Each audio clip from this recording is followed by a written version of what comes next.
Hello, 1324 students. We're dealing with chapter 9. There was a request to walk through a probability distribution and talk about expected values. So here it is.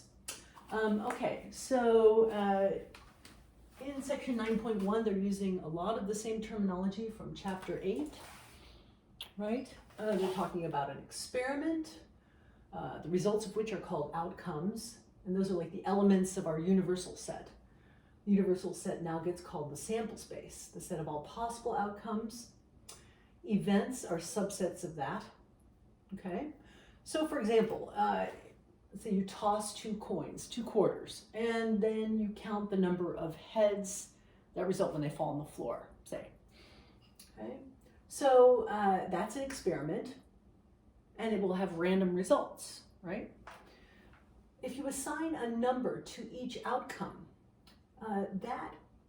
each outcome of an experiment that has random results, we call that number a random variable. So if we let x equal to the number of heads showing each time that we toss those 2 coins, x is called the random variable for that experiment. That could vary, right? You could have another one that says, oh, tell me the number of tails, or tell me the number of times the coins land, one of them lands up on an edge. It's possible. It's not highly likely, but you could do something like that. All right. So if we have designated a random variable this way, then what we do is we assign a probability distribution to each of those x values.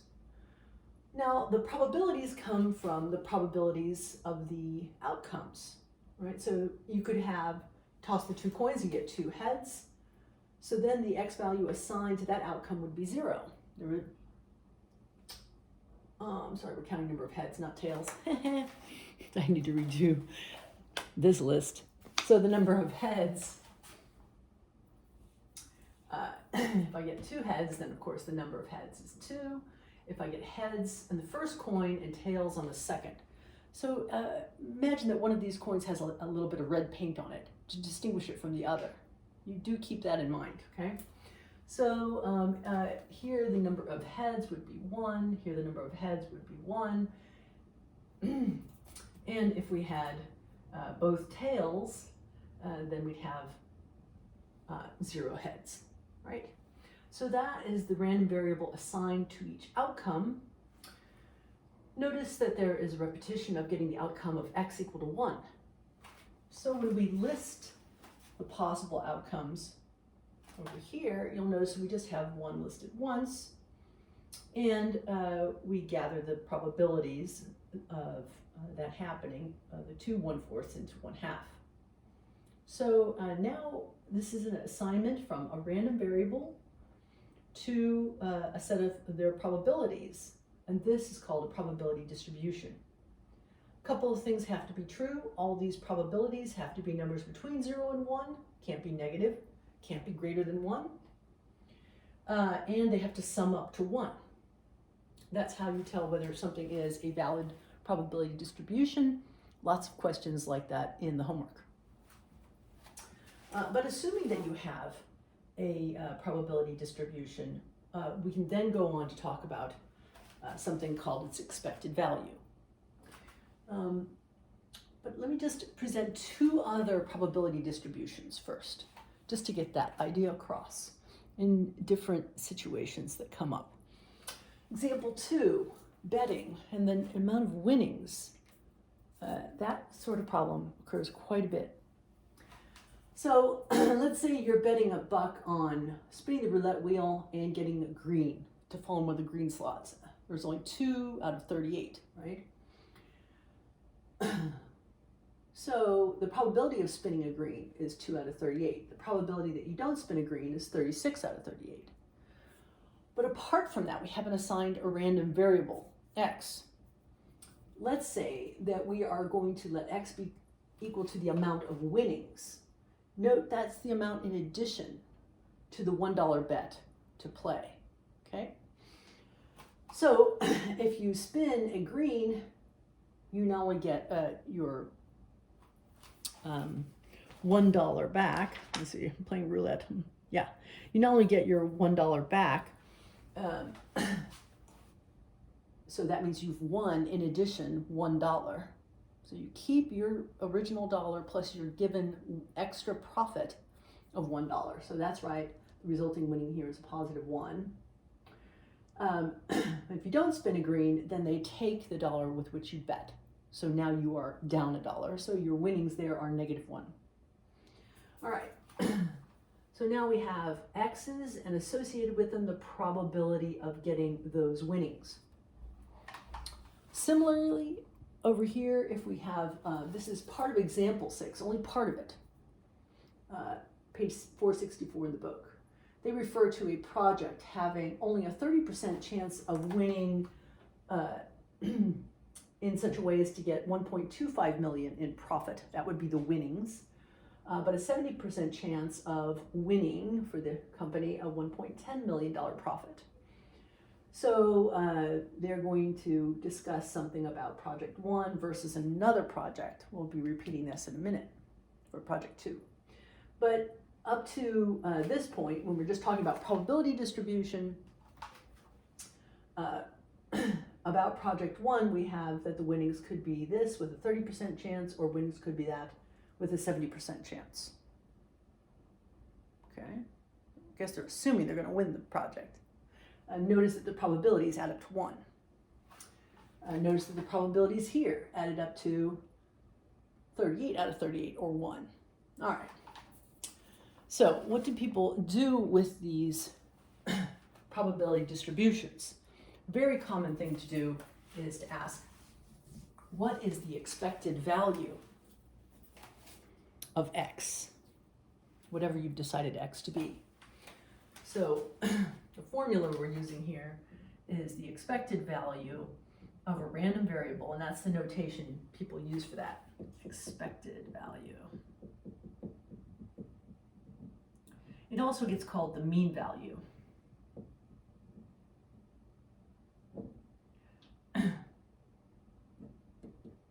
Okay. So the expected value is always equal to the sum of the product of the probability of X multiplied by X itself. I guess they put the X here. Okay. So to calculate those, I just make a third column where I multiply whatever that X number is times the probabilities, and then I can just sum that. So here, 0 times a fourth would give me 0, 1 times a half would give me 1/2, 2 times a fourth will give me 2/4, which is the same thing as 1/2. And now I sum them up. So the sum, which is what that notation here means, the sum of the product of X and P of X is equal to 1. So here, the expected value of X is equal to 1. What does that mean for this experiment where you're tossing 2 coins? If you're tossing 2 coins and counting the number of heads, the expected number of heads, or the average number of heads you're going to get over the long term, if you can repeat this experiment many, many, many times, would be 1. That makes sense, right? How about example 2? What's going to be the expected value there? Let's say you always like to play the roulette wheel and you always like to bet on green. We're just talking about betting $1 right now. So we have here your resulting X value, the resulting winnings. If you actually spin a green, here's the P of X. So I need a X times P of X column over here. I'm going to squeeze that in. So 1 times 2/8 is 1 times 2/38 is 2/38.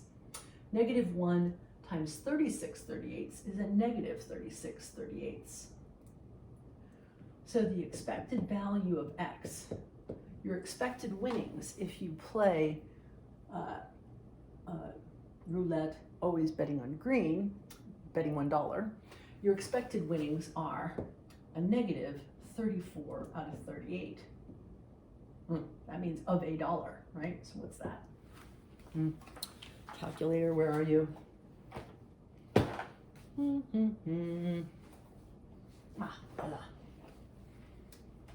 You're going to need your graphing calculator in the next section or so for the rest of the course. The graphing calculator is going to be really important, so make sure you have that at hand.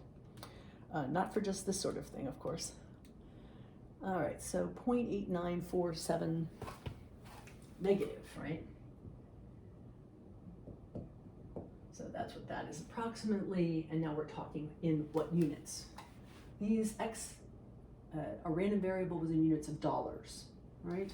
So our expected winnings are equal to approximately negative 0.89 of a dollar.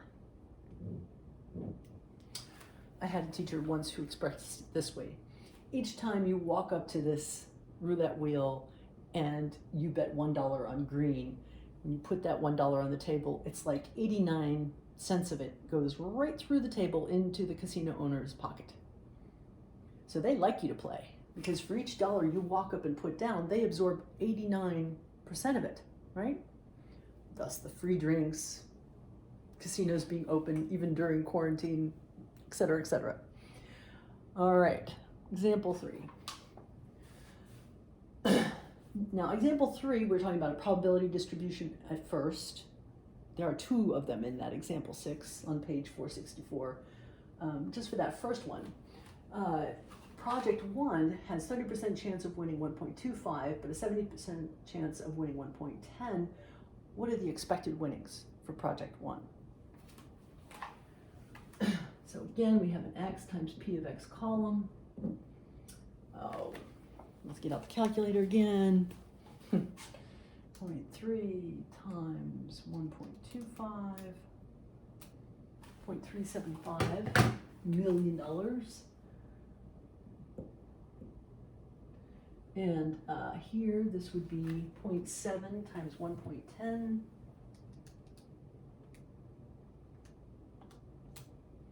0.77. Okay, so the expected winnings from project 1, I'm going to put a little 1 on here to say this is about project 1. Let's call this x of 1. Those are going to be 0.375 plus 0.77. Right, we always sum up the product of x times p of x. And we get 1.145. And that's in millions of dollars. In example 6, they repeat the same process for project 2, and they get the expected value of winnings for project 2 was equal to, let's see, 1.15 million.